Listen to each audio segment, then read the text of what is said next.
Hello बच्चों, welcome to breathe biology. मैं हूं डॉक्टर अनुपमा और इस वीडियो में मैं आपसे कुछ बात करना चाहती हूं। आप सबको पता है अब सिर्फ एक हफ्ता रह गया हमारे नीट के एग्ज़ाम में। आप सब लोग बहुत ज़्यादा टेंस होंगे इस टाइम पे। वो जायज़ सी बात है, इतना स्ट्रेस है। ना सिर्फ हम देखेंगे एग्ज़ाम का, कोविड फेयर भी है। उन दोनों को ही आपको ओवर पार करके अपना एग्ज़ाम देना है। पर बच्चों, ये जो 3 घंटे का आपका एग्ज़ाम है ना, ये एकदम लाइफ चेंजिंग मोमेंट होने वाला है आपके लिए। तो जो 3 घंटे आपसे कोई भी नहीं छीनने वाला है। आपको इस तरीके से डट जाना है कि आपका पूरा लाइफ चेंजिंग मोमेंट बन जाए ये। ठीक है बच्चों, इस चीज़ को आपको ध्यान रखना है और एग्ज़ाम आपको इस तरीके से देना है जैसे कि आप घर पे बैठ के वो एग्ज़ाम दे रहे हैं। इतना आपका स्ट्रेस लेवल कम होना चाहिए। अगर ऐसा रहेगा तो मजाल है, आपका नीट कैसे क्लियर नहीं होगा। सो बच्चों, मुझे ऐसा लगता है सिर्फ मेरे बोलने से शायद इतना इम्पैक्ट ना पड़े।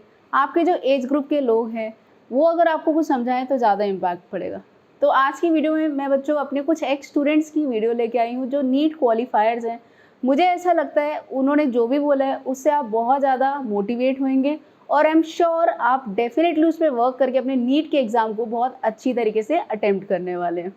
और ये भी हो सकता है कि अगले साल आप में से कुछ बच्चे ऐसे हों जिनकी मैं वीडियो लूँ और नेक्स्ट ईयर मैं अपनी एक और ऐसी मोटिवेशनल वीडियो बनाऊँ। So here we go. Hello kids, तो 13 सितंबर को नीट है। Our last minute preparation is very important. हमारी लास्ट मिनट प्रेपरेशन में एनसीईआरटी बुक सबसे इंपॉर्टेंट है। सारे सब्जेक्ट्स में एनसीईआरटी पढ़ लो, एक बार फिर से जितने बार पढ़ सकते हो पढ़ लो। फिज़िक्स की भी थ्योरी बहुत इंपॉर्टेंट है। उसकी थ्योरी के डायरेक्ट क्वेश्चंस आते हैं, कम आते हैं बट आते हैं। उसके फॉर्मूले सारे याद कर लो, इवन शॉर्टकट फॉर्मूलेज भी देख लो फिज़िक्स के।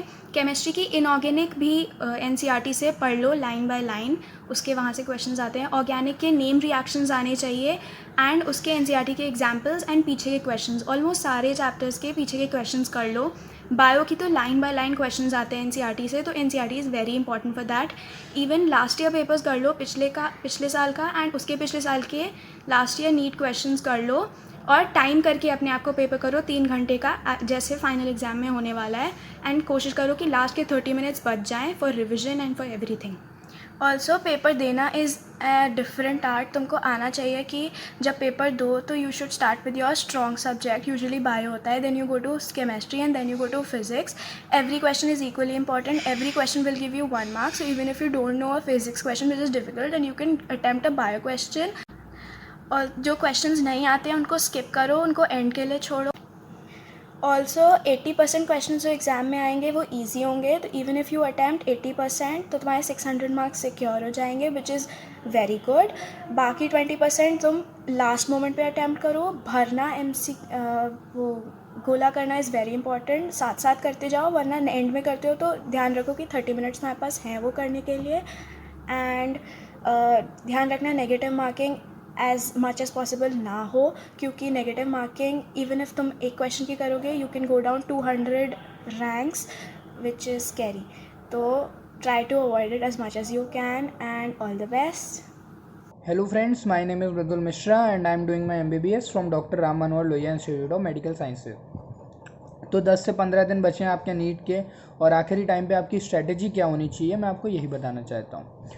तो बेसिकली बात क्या है कि आपका पूरा सिलेबस इस टाइम तक कंप्लीट हो ही गया होगा, ठीक है। आपने 1 से 2 बार उसके रिवीजन भी कर लिया होगा और आप अच्छे से पढ़ चुके होंगे। तो आप कर क्या सकते हैं इस समय पे, एक बहुत बड़ी कन्फ्यूजन रहती है। तो आप प्रीवियस 10 से 15 ईयर के जो क्वेश्चन पेपर्स हैं नीट के या IPMT के या फिर जितने भी सारे पेपर्स हैं आपके पास, आप सारे एक बार लगा जाइए, क्योंकि उनको लगाने से आपके अंदर एक कॉन्फिडेंस बिल्डअप होगा जो पेपर के दिन आपको कॉन्फिडेंस जो हेल्प करेगा, ठीक है। उसके बाद जो नेशनल टेस्ट अभ्यास सीरीज़ जो है वो NTA जो उन्होंने चालू की है, वो पेपर्स आप ज़्यादा से ज़्यादा दीजिए। तो वो पेपर्स जब आप देंगे तो आपको पता चलेगा कि आपके अंदर क्या क्या खामियां अभी भी बची हैं, कुछ टॉपिक्स आपके वीक होंगे। तो टेंशन लेने की बात नहीं है, उन्हें एक बार फिर से बुक से जाइए, रिवाइज़ कीजिए और वापस से पेपर अटैम्प्ट कीजिए। तो उससे भी आपको क्या होगा, एक कॉन्फिडेंस आएगा कि आपके ज़्यादा से ज़्यादा टॉपिक तैयार हैं। उसके बाद कुछ बच्चे होते हैं जिनको 2 से 4 के बीच में सोने की आदत होती है, दोपहर में सोने की आदत होती है और आपका पेपर भी 2 से 5 के बीच में है। तो अगर आपकी ये आदत बनी रही तो आप क्या करेंगे कि आपको वहाँ पे भी नींद आएगी, और नींद आई अगर तो हो सकता है कि आपका पेपर वहाँ पे ख़राब हो जाए। तो इसलिए 10 दिन के लिए ये जो आपकी दोपहर में सोने की आदत है इसको कंट्रोल कीजिए, ठीक है। फिर उसके बाद चीज़ें क्या आती हैं कि एग्ज़ाम में मेन चीज़ जो मैटर करती है वो करती है टेम्परामेंट, ठीक है। आपने कितना पढ़ा, हो सकता है आपकी सारी पढ़ी हुई चीज़ें ख़राब हो जाएं अगर आपने उस एग्ज़ामिनेशन सेंटर में टेंशन ली या फिर उस एग्ज़ामिनेशन सेंटर में आप जाने के बाद ज़रा भी नर्वस हुए, क्योंकि टेम्परामेंट बहुत बड़ी चीज़ है भाई। आप पढ़ते बहुत सारी चीज़ें हैं, वहाँ गए टेम्परामेंट लूज़ हुआ, आप नर्वस हुए, आप सारी चीज़ें भूल गए, तो उसका कोई मतलब नहीं है, आपकी सारी मेहनत बेकार चली जाएगी। इसलिए एकदम कूल रहना है, काम रहना है, कंपोज रहना है, किसी भी बात की टेंशन नहीं लेनी, जो किया है हमने हम बेस्ट दे के आएंगे, ठीक है। उसके बाद कुछ बच्चे होते हैं कि अभी लास्ट टाइम पे और ज़्यादा चीज़ें एक्स्ट्रा चीज़ें नई चीज़ें पढ़ने की कोशिश करते हैं। तो कोशिश कीजिए कि नई चीज़ें आप ना पढ़िए, ठीक है। जो आपने पढ़ लिया है अभी तक पिछले 1 साल में, उन्हीं चीज़ों को बार बार रिवाइज कीजिए, उन्हीं चीज़ों को अपनी स्ट्रॉन्ग कीजिए और उन्हीं के बेसिस पे कॉन्फिडेंस लेके आप पेपर में बैठिए। क्योंकि अगर आप नई चीज़ें पढ़े और वो नहीं आए, फिर आपका कॉन्फिडेंस डाउन होता है, तो कोई मतलब नहीं है इस समय पढ़ के, ठीक है। उसके बाद टेंशन बिल्कुल भी मत लीजिएगा, एकदम आराम से पेपर दीजिए, हार्ड पेपर नहीं आएगा। आपने जो चीज़ें पढ़ी हैं सिर्फ वही चीज़ें आएंगी, बस टेंशन नहीं लेनी, हंसते खेलते जाना है, सभी लोगों का, मम्मी पापा का, टीचर्स का, भगवान का, सबका आशीर्वाद लेके जाना है और एकदम फोड़ के पेपर आना है, ठीक है। बाकी all the best for your exam. Hi guys, my name is Astha and I'm currently pursuing my MBBS from Lady Hardinge Medical College, and I appeared in NEET in 2017, so you can see that the memories and all the terror is quite fresh.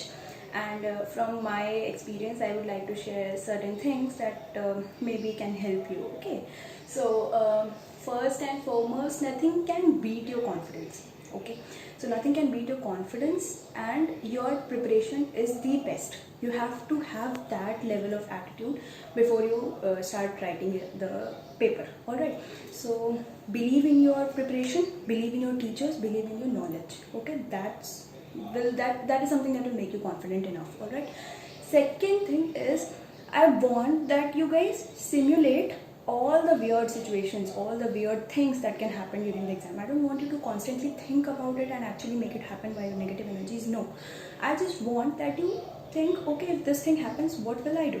Okay, and the answer always has to be keep calm, give your exam. Keep calm, give your exam. So what all things can happen?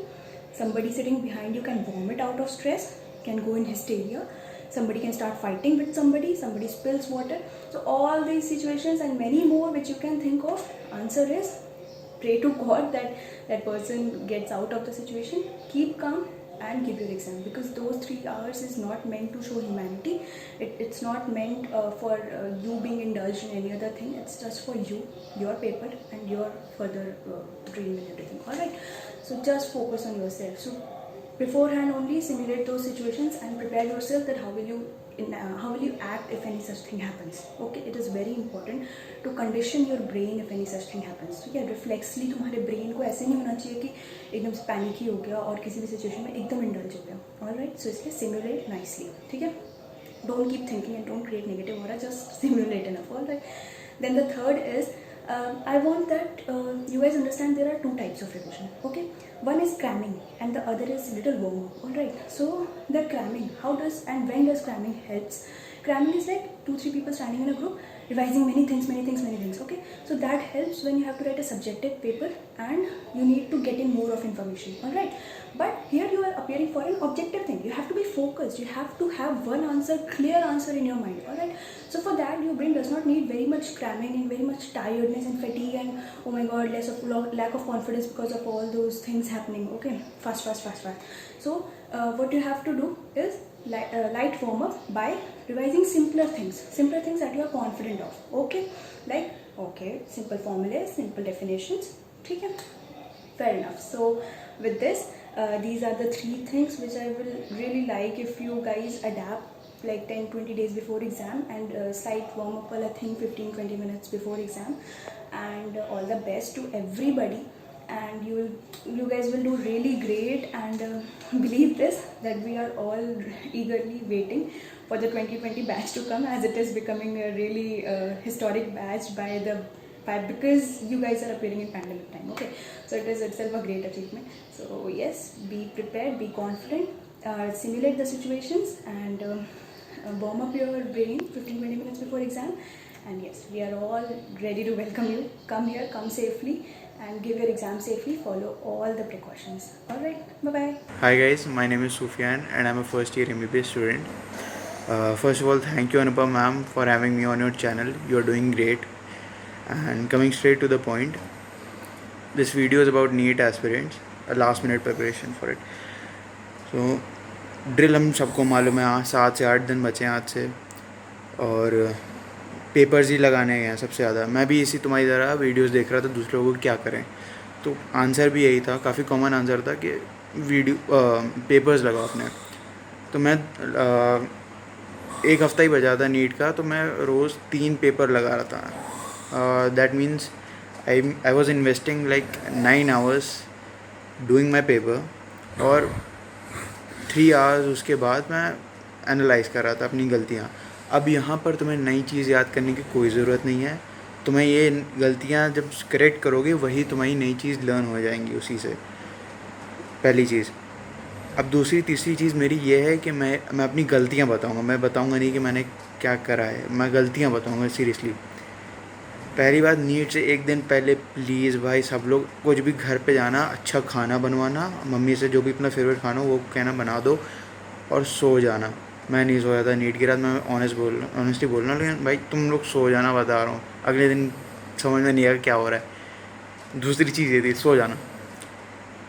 तीसरी चीज़ मेरी ये actually request है physics वाले बंदों से, जो physics बहुत लगाते हैं ना, उड़ाते हैं बहुत, उनके लिए स्पेशली है कि भाई तुम लोग सीरियसली अपनी फ़िज़िक्स की किताबें बंद करो, बायोलॉजी स्टार्ट कर दो, एनसीईआरटी रटो, क्योंकि अब फ़िज़िक्स में इम्प्रोवाइज़ करना नहीं बनता भाई। तुम बायोलॉजी से अभी एक हफ्ते में मार्क्स इतने उठा लोगे उतने फ़िज़िक्स से नहीं उठा पाओगे। यही मेरा थोड़ी बहुत गलतियाँ थी लास्ट में, क्योंकि मेरी हमेशा फ़िज़िक्स से मेरी was a nightmare for me.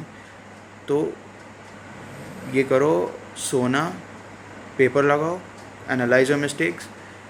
तीसरी चीज़, फ़िज़िक्स वालों से मत लगाना बायोलॉजी उठाना, और नीट के बाद प्लीज़ घूमने मत निकल जाना, घर पे रहो। Thank you. Hello friends, I am Prerna. सिर्फ 10 दिन रह गए हैं नीट 2020 को फेस करने के लिए, और स्ट्रेस काफ़ी ज़्यादा होगा। मुझे भी काफ़ी स्ट्रेस हुआ था, बट मैं अभी आपको बताना चाहती हूँ कि मैंने लास्ट 10 डेज़ में अपनी प्रिपरेशन कैसे की थी। तो सबसे पहली बात तो यही है कि रिविज़न इज़ द की। आप जितना ज़्यादा रिवाइज़ करेंगे आपको उतना ही ज़्यादा याद रहेगा। मैंने अपने लिए रिविज़न नोट्स बनाए थे, जिसमें मैंने फ़िज़िक्स केमिस्ट्री के फॉर्मूलाज, ऑर्गेनिक के नेम्ड रिएक्शंस, और बायो में कुछ ऐसे वोलेटाइल टॉपिक्स हैं जैसे कि मॉर्फोलॉजी, उनके लिए मैंने रिवीजन शीट्स बनाई थी, और मैं बार बार उनको रिवाइज़ किया करती थी। आप भी, मैं यकीन करती हूँ आप लोगों ने नोट्स बनाए होंगे, अपने नोट से आप लोग रिवीजन करें और बार बार रिवाइज़ करें, ताकि आपको ज़्यादा याद रहे और आप ज़्यादा रिटेन कर पाएँ। सेकेंड चीज़, मैंने उन लास्ट 10 डेज़ में मॉक पेपर सॉल्व किए थे, और 10 से 1 मैं अपने पेपर सॉल्व किया करती थी, बिल्कुल एग्ज़ाम की तरह। उसके बाद पेपर को एनालाइज करती थी, और जहाँ भी मैंने मिस्टेक्स किए रहते थे उन टॉपिक्स को मैं दोबारा रिवाइज़ करती थी, खासकर कि बायो, बिकॉज बायो में हम एक भी क्वेश्चन मिस नहीं कर सकते हैं, खासकर अगर वो एनसीईआरटी से हो। तीसरी चीज़ मैं यही कहूँगी कि इन लास्ट डेज़ में आप लोग कुछ भी नया पढ़ने की कोशिश ना करें। जो आपके स्ट्रॉन्ग टॉपिक्स हैं और इम्पॉर्टेंट टॉपिक्स हैं आप उन पर फोकस करें, और कोविड-19 से रिलेटेड कुछ जनरल क्वेश्चंस को भी आप लोग एक बार देख लें।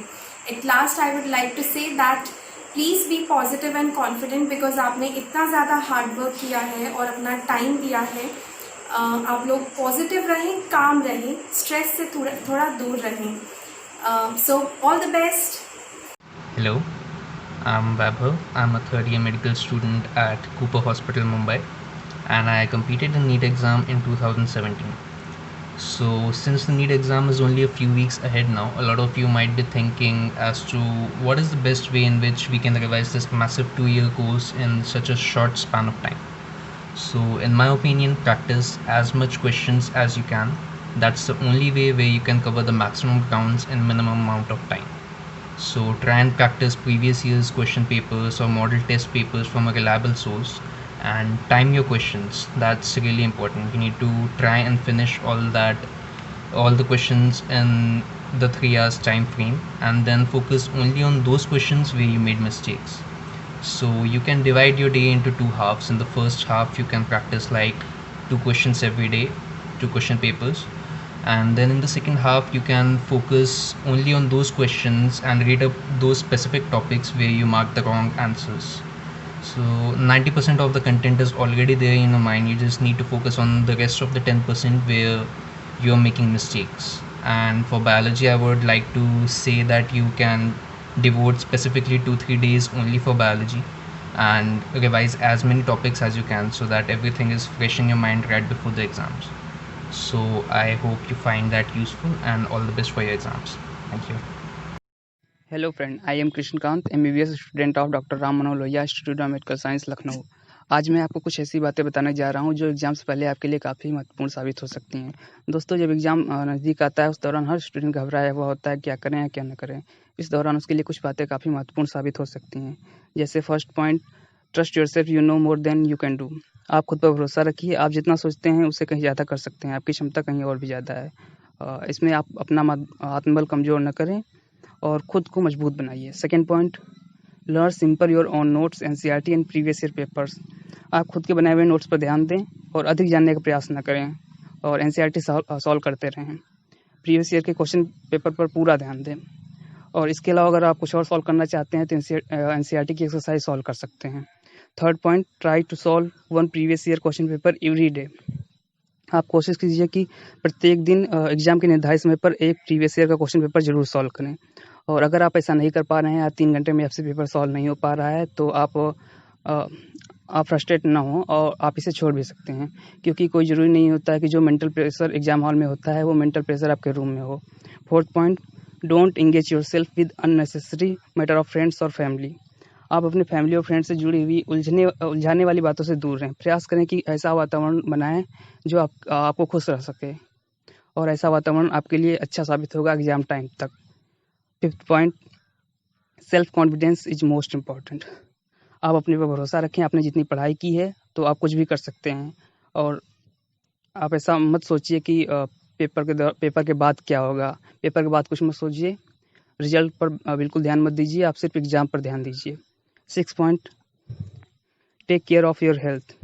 अपनी सेहत का पूरा ख्याल रखिए, शारीरिक एवं मानसिक स्वास्थ्य, क्योंकि आप जब भी एग्ज़ाम हॉल जाएंगे तो उस दौरान आपकी मानसिक स्थिति अच्छी होनी चाहिए। आप कूल एवं शांत रहिए, ये आपके लिए बहुत ज़रूरी है। Thank you and all the best for your exam. So बच्चों, आई होप आपने इन सारे बच्चों की बातें सुनी हैं और अब आपको समझ में आ गया है कि आपका मोडस ऑपरेंडी क्या होना चाहिए। उस तरीके से आप पढ़िए और आप अपने नीट को बहुत जल्दी से क्लियर करिए। Good luck.